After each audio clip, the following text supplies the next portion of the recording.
Muy buenas y gracias por haber venido a la conferencia que vamos a dar sobre algunas de las mujeres de la antigüedad. Yo he publicado 6 trabajos sobre mujeres de la antigüedad, varios sobre historia medieval y concretamente de la antigüedad pues he publicado un trabajo sobre Nefertari, que es la mujer de Ramsés II el Grande, sobre la última reina de la dinastía número 19, que es Tausert o Tuosre. La biografía está aquí. Además he publicado una biografía de una mujer muy interesante, que es la reina Boudica de los britanos, que luchará contra los romanos en Britania.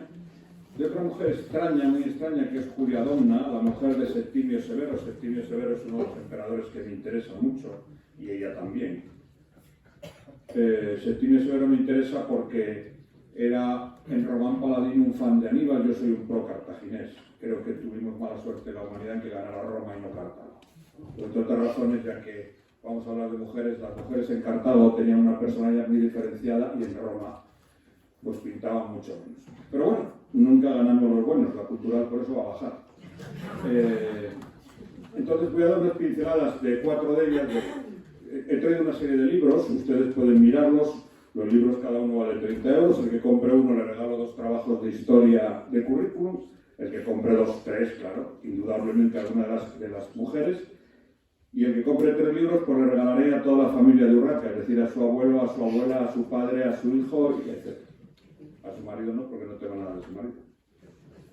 Entonces voy a dar unas pequeñas pinceladas de las 4 que he escogido, concretamente de Nefertiti, de Julia Domna y de Cleopatra. Es otra de las mujeres sobre las que escribí, y este tiene cierto valor, porque desgraciadamente yo publiqué este trabajo en Historia 16, los 3 últimos trabajos de Historia 16, que eso sí era una revista de historia, no lo que las revistas de historia que hay ahora. ¿Y por qué digo eso?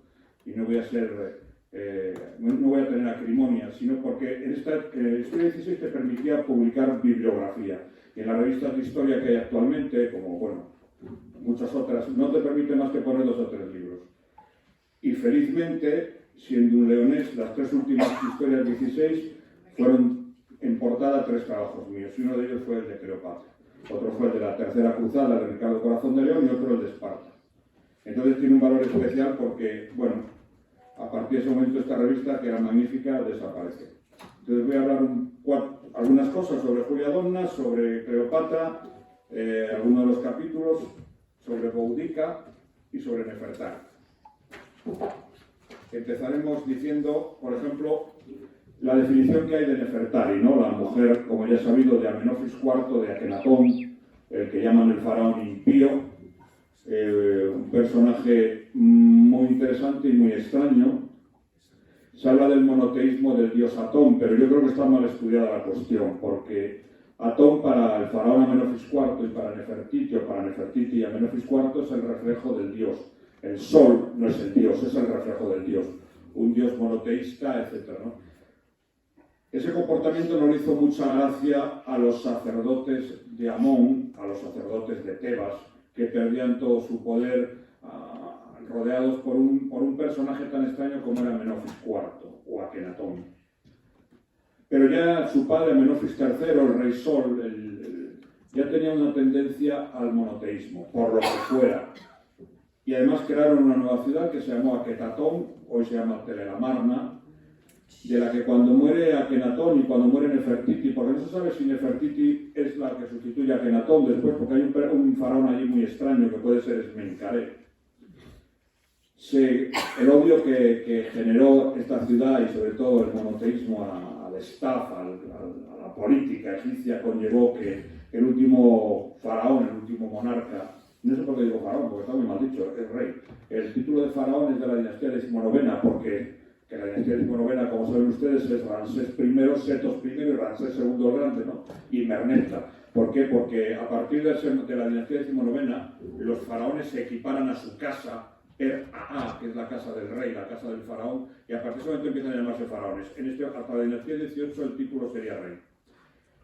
Pues Horemheb, que es el último rey de la dinastía XVIII, tenía un odio tan enorme al monoteísmo que destruyó Telelamarna absolutamente y borró de la faz de la tierra por la damnatio memoriae a este faraón que era Akenatón. Cuando muere Horemheb, que no tiene hijos, se casa con una hija de Akenatón, con una hermana de Tutankamón, pues, y además tiene una relación marital muy extraña porque esta mujer tiene, no sé si son 12 o 13 abortos, por lo cual desde el punto de vista médico yo se lo hubiera desaconsejado absolutamente no. Como no tienen descendientes, pues entonces nombra a un gran amigo que tenía él, que era un general de arqueros, un virrey Ramsés I, Ramsés, que será el que inaugure la dinastía XIX, que es la de los ramesidas, ¿no? Voy a leer algún texto muy corto sobre cómo se definía o quién era Nefertiti.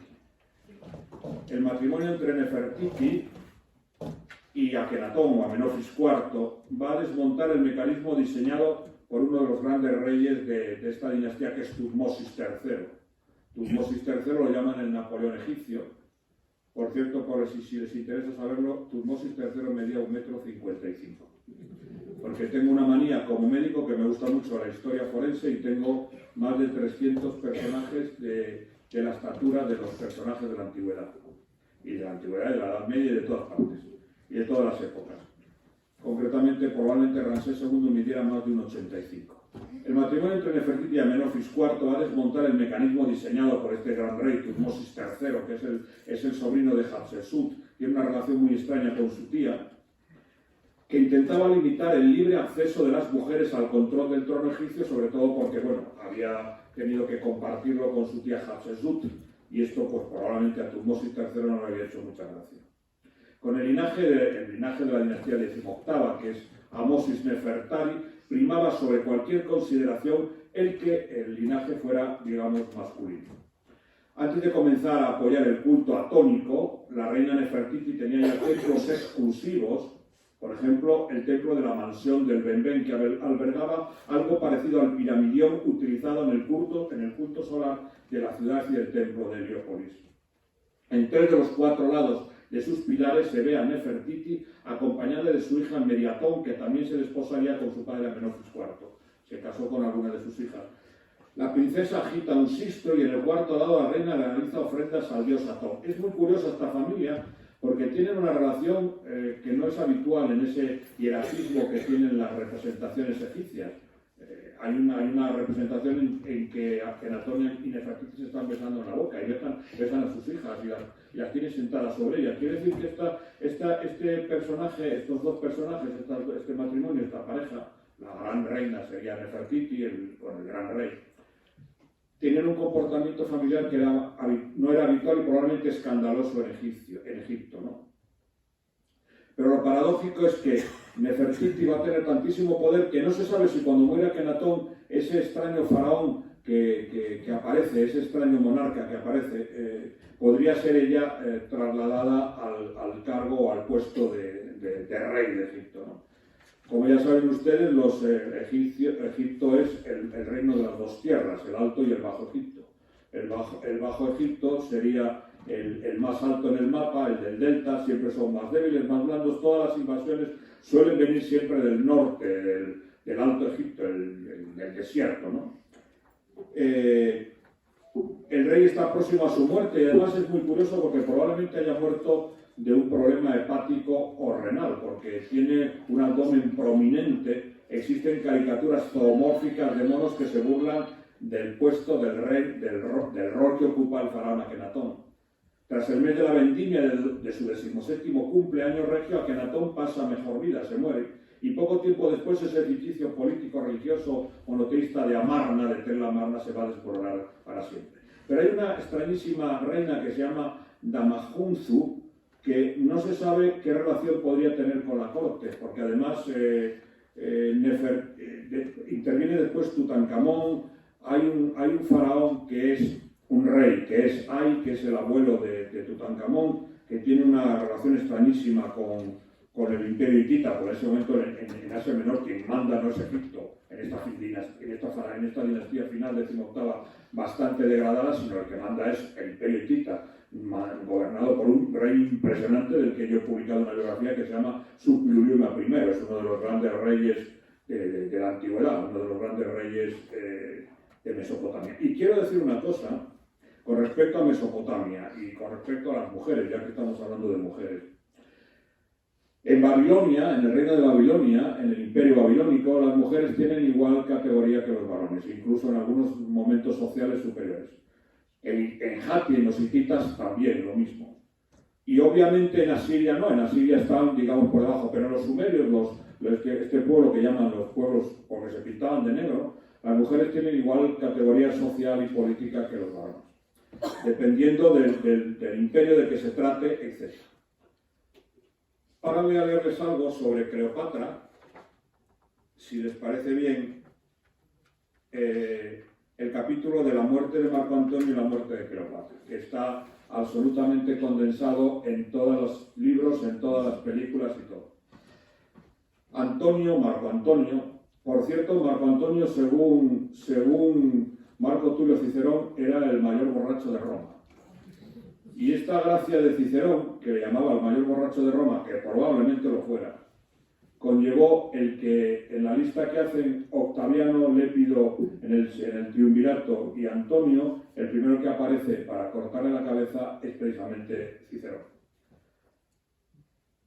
Cleopatra llega a Alejandría después de la batalla de Accio, a velas desplegadas con sus naves engalanadas como si hubiese ganado la batalla, para impedir una revuelta en la ciudad. Cleopatra comenzó a reunir los fondos necesarios, incluso de los templos, para la continuación de la guerra con Octaviano, con Gayo Julio César Octaviano. Mandó construir otra armada, porque Quinto Didio, procónsul de Siria, ordenó quemar cuando se pasó a las filas de Octaviano, es decir, la mayor parte de los que apoyaban a Antonio se fueron pasando al bando de Octaviano porque el futuro era bastante mejor que con Antonio, que tenía muy pocas posibilidades. Además, Marco Antonio y Cleopatra, cuando huyen de la batalla de Accio, probablemente es porque él ya no se considera lo suficientemente fuerte como para plantar cara al que va a ser después Augusto y sobre todo al gran almirante de Augusto, que es Marco Agripa. En el invierno del año 31 al 30 a.C., antes de la era común, se celebraron las fiestas de la mayoría de edad de Ptolomeo Cesarión. Como ustedes saben, Gayo Julio César tuvo un hijo con Cleopatra que era Ptolomeo Cesarión y que cometió un error gravísimo, porque es que cuando se producen las idus de marzo, no los idus, sino las idus de marzo, el 15 de marzo del asesinato de Julio César en el Senado, pues solo se le ocurrió llevar a Cleopatra a Roma y a llevarle con Ptolomeo Cesarión, con lo cual eso dio alas a los enemigos de Julio César, de Gayo Julio César, porque naturalmente pensaron que este egipcio iba a ser el que sustituyera a César en la dictadura perpetua, con lo cual el joven se ganó todos los odios y va a terminar siendo asesinado por orden de Octaviano, ¿no? Y del hijo de Marco Antonio, Antonio Antilo, este último investido ya con la toga virilis. Cesarión fue inscrito como ciudadano de Alejandría. Antonio escribió a Octaviano pidiéndole permiso para vivir en Alejandría o en Atenas como un ciudadano común. Eso era una sutileza que utilizaban los romanos cuando querían marcharse de la política. Iba a decir una maldad, pero no voy a decir. Cleopatra le envió los emblemas de su autoridad y le rogó que permitiese a sus hijos reinar en Egipto. Octaviano pensaba que Cleopatra era una reina valiosa, sensu estricto, y no se la podía exhibir, y se la podía exhibir en triunfo en Roma, es decir, llevarla atada a su carro en la urbe capitolina. Pero además, Cleopatra tenía muchos tesoros y sus tesoros podrían ser importantes para la futura política de Octaviano, que como ustedes saben será el primer príncipe de Roma y el que inaugure el título de emperador con aquello de Gayo Julio César Octaviano y ahora el emperador César Augusto. En el verano del año 30, Octaviano ocupó Palestina y entró en Pelusio, en la ciudad egipcia, con mucha facilidad.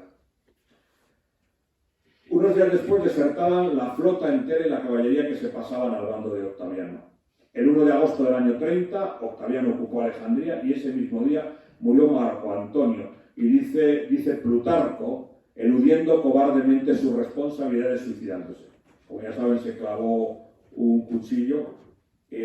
Intentaron vendarle la herida porque él pensó que Cleopatra se había suicidado, pero Cleopatra estaba viva. Intentaron vendarle la herida, pero se desangró. Octaviano autorizó a Cleopatra a organizar el entierro de Antonio, que fue realizado en gran pompa o con gran pompa los días 2 o 3 del mismo mes. Cleopatra entonces comenzó una huelga de hambre que debió abandonar cuando Octaviano la amenazó en tomar represalias contra sus hijos. El 8 de agosto, Cleopatra solicitó una entrevista con Octaviano. Cleopatra y Antonio tienen dos hijos que son muy interesantes, como una es una mujer, Cleopatra Selene, que es otra de las personas de las que me estoy investigando porque me gustaría escribir algo sobre ella, ¿no? Cleopatra la luna, ¿no? Entonces es otra persona francamente interesante. Según Dion Casio, uno de los historiadores, Cleopatra se presentó ante Octaviano igual que sus primeros encuentros con Gayo Julio César y con Marco Antonio. Hermosa y lasciva. No lo digo yo, lo dice Dion Casio. Lleva consigo cartas de Gayo Julio César, cae de rodillas ante Octaviano y pone en marcha su espléndido erotismo, pero su hermosura era más débil que la castidad de Octaviano, dice Dion Casio. Plutarco, por su parte, nos ofrece el retrato de una mujer llorosa, con ropas pobres, rostro y pecho desgarrados a arañazos a causa del duelo por Marco Antonio. Solo deseaba quedarse a solas para morir. Hay un romano, Cornelio de la Vela, le informó al día siguiente de que Octaviano había decidido exhibirla en triunfo en Roma. Ella no estaba dispuesta a permitirlo y el día 10 de agosto solicitó y obtuvo permiso para ir a la tumba de Marco Antonio donde se suicidó. Y dice Plutarco: de mis cientos de suspiros ninguno es tan amargo y tan grande como el poco tiempo que viví sin ti, dice ella refiriéndose a Antonio. De todas las formas de morir escogió el de la mordedura de la serpiente, que parece que está documentada. Era un suicidio ritual. El Ureus era un ser sagrado para los egipcios, identificado con el dios Amon-Ra, el dios por antonomasia de los egipcios. Era el emblema que lucían los faraones egipcios en su diadema regia y protegía siempre al propio rey. La mordedura en el pecho fue la más efectiva. Cleopatra fue hallada engalanada con sus ropas de reina, como la nueva Isis. Octaviano trató de que sus médicos le reanimaran, incluso envió unos especialistas que se encargaban de drenar el veneno de las serpientes. Hizo todos los posibles para que no se muriera y poderla pasear en triunfo. No lo consiguió y paseó a sus hijos. Pero fue imposible. Octaviano solo pudo exhibir en el triunfo un cuadro de Cleopatra con una serpiente enroscada en uno de sus brazos durante su triunfo en Roma al año siguiente. El relato de su muerte fue divulgado por el médico personal de la reina, que se llamaba Olimpo. Como es sabido, la dinastía de los Ptolemaicos no es una dinastía egipcia, es una dinastía macedónica, es una dinastía griega con ciertas reticencias, porque para los griegos de Esparta, o los griegos de Atenas, o de Tebas, o de Corinto, o de Delos, o de etcétera, los macedonios no son propiamente griegos, sino son una especie extraña, una mezcla de bárbaros y de griegos. Hablaban un griego muy especial, y sobre todo la mala fama que tenía Filipo el rey de Macedonia, el padre de Alejandro Magno. Y hay un texto muy curioso de una película de Cecil B. DeMille, Cleopatra, del año 1934, en que Cleopatra le dice a Julio César: César, juntos podríamos conquistar el mundo. Y le dice César en esta película: qué amable de tu parte, Cleopatra, que me tengas en cuenta. Con Cleopatra se van a suicidar sus dos criadas, que eran muy próximas a ella, y que cuando le preguntan un soldado a una de ellas, que ya está agonizando: ¿ha muerto dignamente tu reina? Dignamente, dice la criada, la sirviente, como corresponde a la última descendiente de un noble linaje de soberanos ptolemaicos. El padre de Cleopatra era otro personaje muy curioso, porque se llamaba Ptolomeo Auletes, es decir, el flautista, porque parece que tocaba muy bien la flauta. Ahora les voy a leer otro pequeño fragmento con respecto a otra de las mujeres, que es Juliadonna. Como ya saben, hay una novela muy famosa, muy conocida, de Santiago Posteguillo precisamente sobre Juliadonna. Juliadonna se casa con Septimio Severo, como he dicho antes, tiene dos hijos, Caracalla y Geta, que tienen una relación desastrosa, que desde pequeños, ella dice que ya se pegaban dentro del vientre, porque nacieron gemelos, nacieron primero Geta y luego Caracalla. Dice ella que se pegaban cuando estaba embarazada. Durante todo su tiempo estuvieron peleándose, se agredían constantemente, y además es algo que siempre para mí ha sido un misterio, porque cuando Caracalla acuchilla a Geta en la habitación de él, está la madre delante y la madre no hace nada, no sé por qué, a lo mejor puede ser que tenga miedo que le ocurriera algo a ella. Cuando Dion Casio concretamente realiza un juicio sumamente positivo sobre Juliadonna. Lo más sobresaliente será su templanza y la describe a sí mismo como muy culta, muy inteligente y profundamente infeliz. Herodiano, otro historiador, también la juzga muy favorablemente. Solo la historia Augusta la vilipendia severamente y la llama adúltera, libidinosa, incestuosa y muy ambiciosa. Esta imagen espuria sería transmitida por fuentes posteriores, paganas o cristianas, que beben de la última fuente, que es la historia Augusta. Estimo que Juliadonna, que tenía una depresión, era una ciclotímica, claro, la condujo a dejar de comer. La patología torácica que se cita en los textos podría estar relacionada con un proceso neumónico no bien curado o incluso con una tuberculosis pulmonar. O, por qué no decirlo, con un cáncer de tipo mediastínico por las patologías, por los síntomas que se describen. En las tres circunstancias, su pérdida de apetito y su caquexia subsiguientes serían consecuencias obvias de esta patología.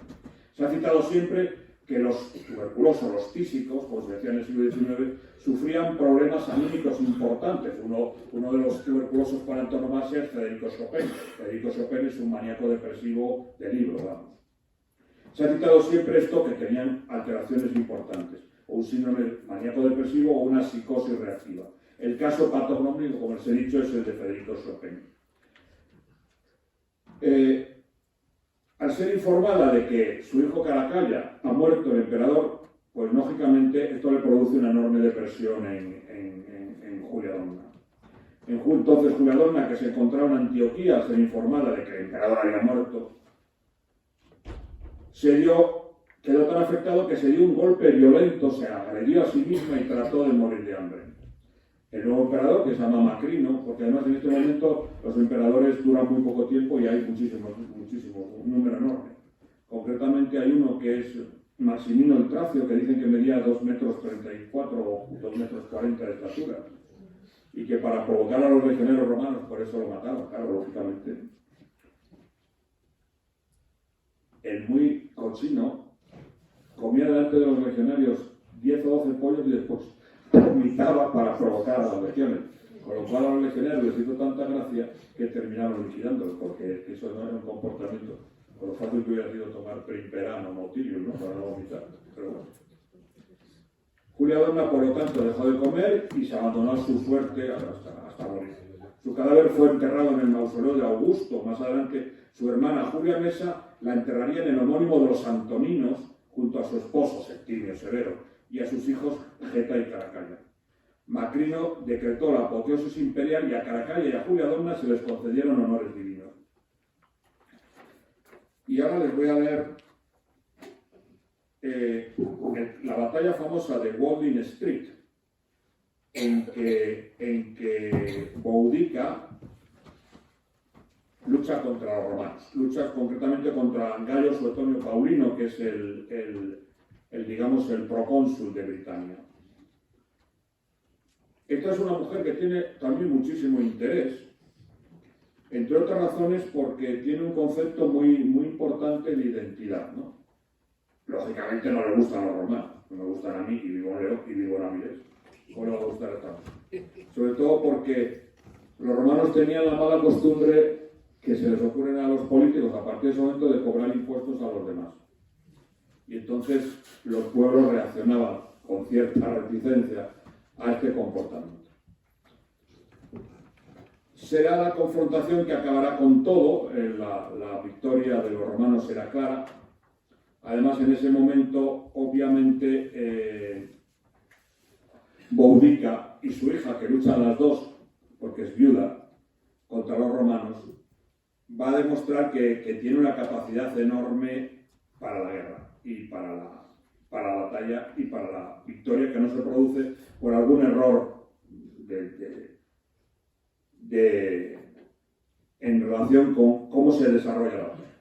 Todos los guerreros britanos gritan enardecidos, y como lo hicieron los púnicos contra Roma en la batalla de Cannas, la batalla de Cannas comenzó el 29 de julio del año 216 a.C. Y por si no lo sabían, el 29 de julio es el día que yo nací. No le voy a decir el año porque soy muy coqueto para eso. Entonces, aúllan con rabia a los que defienden su identidad y chocan sus lanzas contra sus escudos. Por lo tanto, el griterío es ensordecedor. Los legionarios romanos tenían una forma de luchar muy ortodoxa, muy rigurosa, y no se les ocurría hacer cosas como hacían, por ejemplo, los britanos, o como hicieron los galos y los celtíberos en la batalla de Cannas, tocándose su aparato genital e indicando a los legionarios romanos que a ellos les faltaba lo que los cartagineses tenían. Entonces los romanos, ante ese comportamiento, reaccionaban de una forma que no estaban preparados, es decir, los insultaban disminuyendo su capacidad de luchar. La noche que precede a la batalla, el procónsul Gayo Suetonio Paulino exige que se le despierte cuando Boudica se presente en el campo de batalla. Colocó a sus legionarios en filas de a 7 en fondo con sus escudos y 2 lanzas para cada legionario. Boudica ataca, pero los romanos repelen la agresión y diezman a la infantería de los britanos por medio del lanzamiento de una gran cantidad de lanzas en forma de lluvia de hierro. Los muertos de entre los britanos no son en este momento muy numerosos. Los legionarios avanzan a paso lento en forma de una línea de sierra dentada, cubriendo sus flancos con los escudos. Los britanos quedan como encajonados dentro de esos dientes de sierra.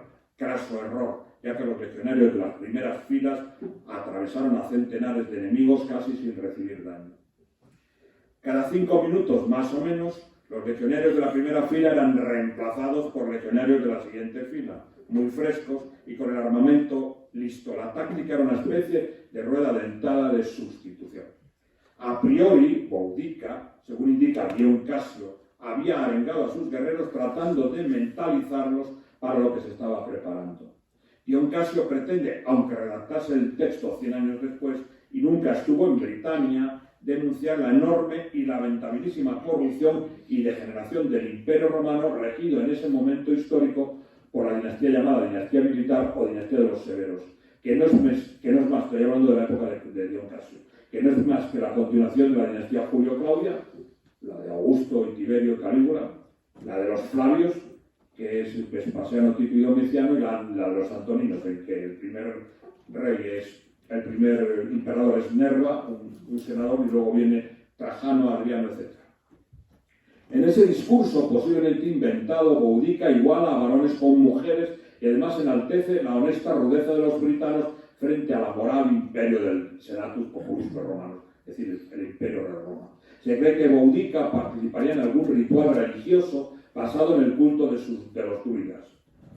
Y hago un paréntesis. Los druidas son muy importantes entre los galos, concretamente en la Galia Comata o la Galia Melenuda, de lo que sería hoy Francia.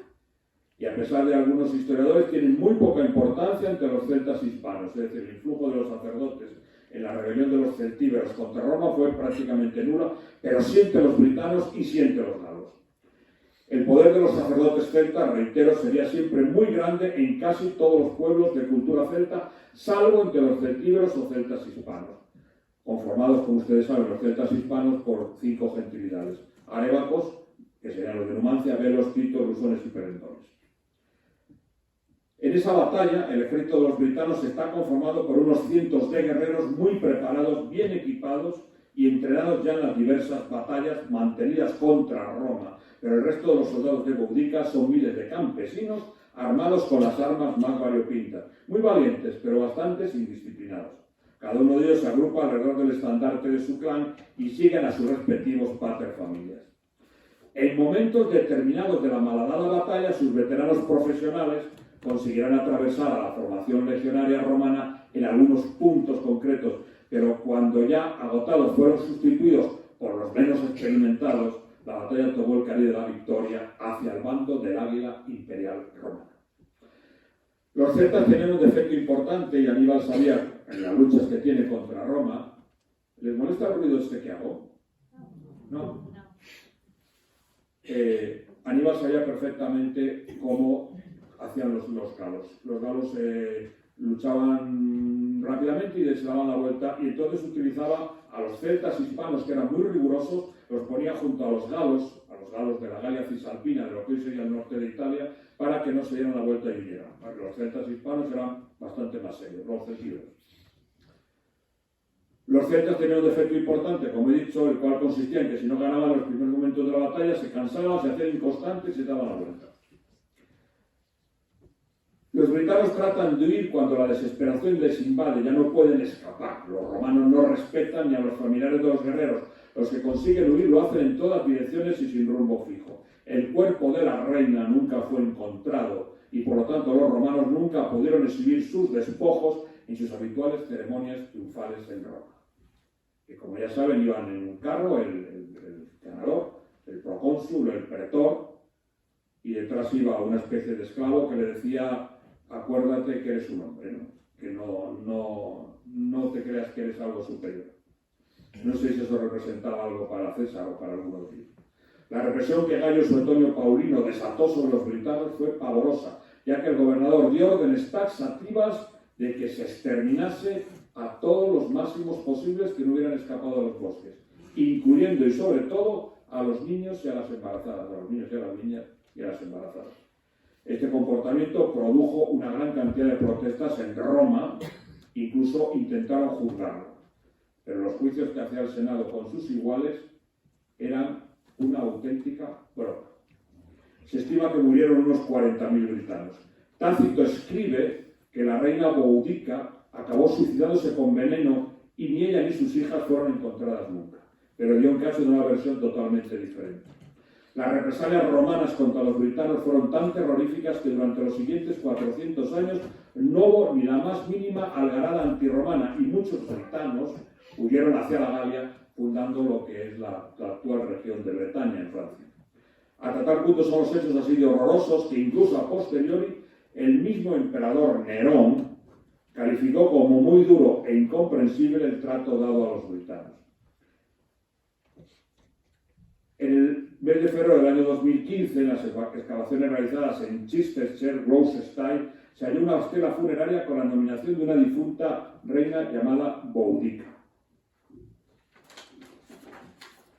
Y voy a acercarme a la reina esta Tauser, Tuosreo Tauser, porque tiene mucho interés.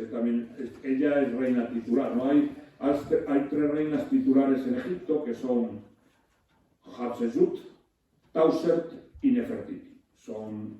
Llevan la titulación como si fueran el rey.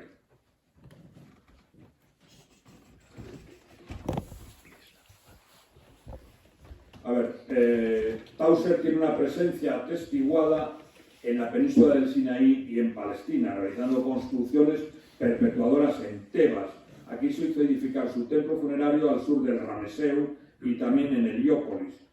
Por ejemplo, el segundo faraón de la dinastía vigésima, que es Ramsés III, tiene bien claro que su ejemplo histórico tiene que ser su ancestro Ramsés II el Grande, incluyendo su templo funerario semejante al de Rameseu y el sur del mismo en Medinet Habu. A ver, Ramsés III es un faraón que tiene mucho interés porque durante su reinado se produce la primera huelga de trabajadores de la historia. El visir se está quedando con el dinero, con la cerveza y con el trigo de los trabajadores que están trabajando en los templos funerarios de Ramsés III. Y entonces estos trabajadores, que son trabajadores libres, lógicamente en Egipto la esclavitud prácticamente no existe, se dirigen al visir, que no les hace ni caso, claro. Y entonces se crean una comisión que se acerca al faraón Ramsés III, llegan hasta el propio faraón, el faraón les da la razón, destituye al visir y le obliga a este a que reparta el trigo, el dinero que se ha quedado con él, la cerveza y todas las horas de trabajo que hacían, a los hombres y a las mujeres que vivían en ese momento en lo que era la ciudad de los trabajadores en donde están enterrados los reyes en Egipto, ¿no? Y no tengo más que decirles. Estuve hablando 40 minutos, pero ya que hablamos de estaturas, me gustaría indicarles, si tienen interés, en que les diga cuánto medían los reyes relacionados con la batalla de las Navas de Tolosa, que el profesor don Hermenegildo López González se ha referido de una forma muy laudatoria a mi libro impresionante, fabuloso y grandioso sobre la batalla de las Navas de Tolosa, donde hago un panegírico enorme a Alfonso IX. Supongo que no le gustaría nada a su primo Alfonso VIII, pero a mí sí me importa un bledo. Entonces, por eso. ¿Quieren que les diga cuánto medían los reyes? ¿No tienen interés? Sí. ¡Qué maravilla! Vamos a ver. No sé cuánto medía el rey de Portugal, que en ese momento es un rey hispano. Porque era Sancho el Gordo, Sancho de Borgoña, que era leproso, tenía unas relaciones desastrosas con la Iglesia Católica, porque se había quedado con los diezmos y las primicias y estaba excomulgado. Pero sí sé lo que medía el de Alfonso IX, porque soy muy malicioso, lo vamos a dejar para el último. Así se quedan con la ilusión. Empezaremos con Alfonso VIII de Castilla, el de las Navas de Tolosa, que medía solamente 1,80. No está mal, ¿no? El rey de Aragón, Pedro II el Católico, solo medía 2 metros. No, madre no, el rey. Su madre no sé cuánto medía. El rey de Navarra, Sancho VII el Fuerte, un gran enemigo de un gran amigo nuestro, como era el Papa Inocencio III, que nos tenía un tan gran cariño, que puso el reino de León en entredicho 2 veces y excomulgó 2 veces a Alfonso IX. Inocencio III, y yo soy católico, era un papa que nos tenía un gran amor a los leones, al reino de León. Pues Sancho VII el Fuerte solo medía 2 metros 13 centímetros.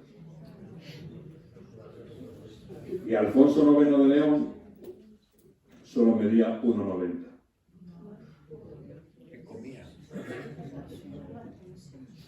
Es que yo creo que se alimentaba de cecina de león.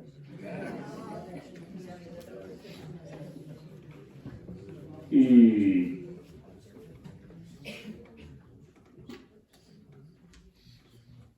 Alfonso IX, sí, estoy terminando el libro, ya lo sé, porque es que si no me excomulgan en León. Ya lo casé, ya lo separé. O sea que yo creo que ya terminará la conquista de Cáceres y lo terminaré. Ahora tengo 12 libros publicados en este momento, esto es un paréntesis, ¿sí? Ahora, por ejemplo, el libro de Isabel la Católica, no estoy muy contento con él, porque pretendía que fuera un libro grande y solo tiene 500 páginas. Entonces no estoy muy contento. Quería que fuera grande y solo me han salido 500 páginas, no he podido escribir más.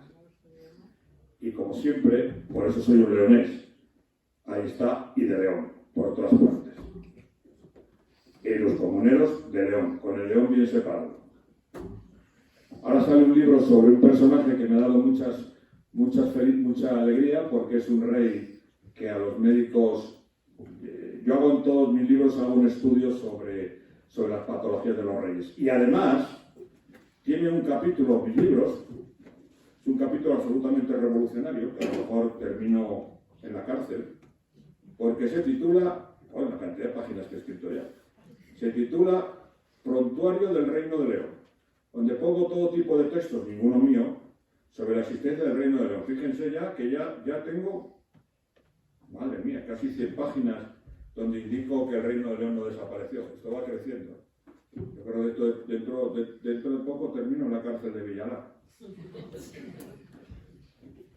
Pues ahora sacaré un libro que es sobre la medicina del Antiguo Egipto y Dioscórides, que es un libro que está fundamentado en mi tesis doctoral, que saqué me pusieron sobresaliente cum laude, entonces lo he transformado en libro para que se pueda ver.